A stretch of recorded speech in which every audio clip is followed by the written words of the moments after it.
Umongameli weli umnumzana Cyril Ramaphosa uye wazibophelela ngelithi uzakuvula isikolo sesiCathamiya ngelihlonipha umseki ongasekhoyo weqela iLadysmith Black Mambazo ubawo uJoseph Shabalala. Umnumzana Ramaphosa umncome wamtyibela ngegalelo lakhe ekuphuhliseni umculo wesintu kweli nakumazwe angaphandle. Umongameli Ramaphosa bethetha kwinkonzo yomngcwabo kamfi uJoseph Shabalala eMnambithi kwiphondo laKwaZulu Natal namhlanje.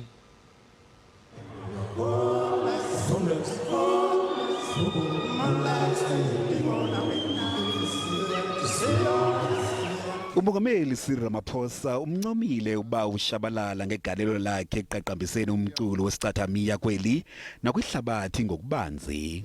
We must do all we can to see to it that ubawo Shabalala's dream does indeed come true and that it is realized, and we should have a Black Mambazo Academy that will teach young people isikhathamiya. Ngo-2008 iqela iLadysmith Black Mambazo lahlonitshwa ngewonga leikhamanga kwisilivela ngendima elidlalileyo ekuqaqambiseni umculo wesintu.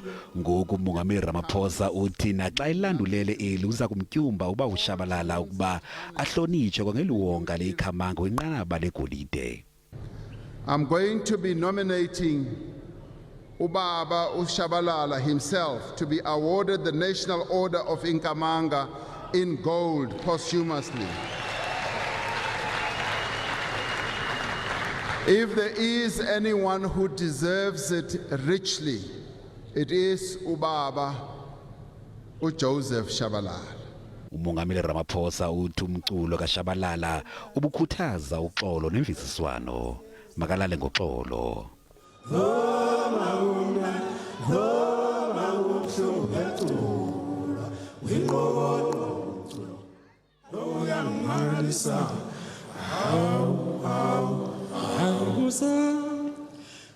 Ukanti abazila babeze kuthindlela nhle kweligqala lemvumi bancome uShabalala njengemvume ngumpondo hlanjwe nethobekileyo. It was myself, not Duma Ndlovu. Saye office ka Paul Simon 8th Avenue. Ngayokhuluma no John Makhathini e-office le-ANC. Umfowethu ongasekhoyo esasihlangene naye kakhulu uthi ngiyokhuluma ukuthi akhulume noThambo ukuthi iMambazo ayingavalwa i-cultural boycott ayivunyelwe ukuthi ingene eAmerica. Bakwathe udlala igxathu elivisayo kumanyeni uluntu ngexesha lokujongana ngezikhondo zamehlo kwabezopolitiko kweliphondo.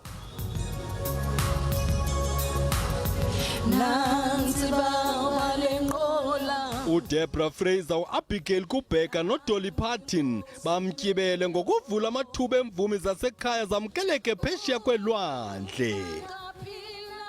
iLadysmith Black Mambazo iqokelela amawonga eGrammy yasebenzisana kunye nemvume eziphambili kwihlabathi. I want to celebrate a musical icon, someone I worked 30 years with and traveled the world and watched him make something out of the impossible. uShabalala wawongwa ngesidanga sezifundo zobugqirha kwidyunivesithi yaKwaZulu Natal naseDurban University of Technology. Abazukulwana bakhe bayanqwala kwelokokuba ube ngumzekelo omhlede kwasekugqibeleni. He taught us a lot. He taught us respect, love, and never giving up on your dreams.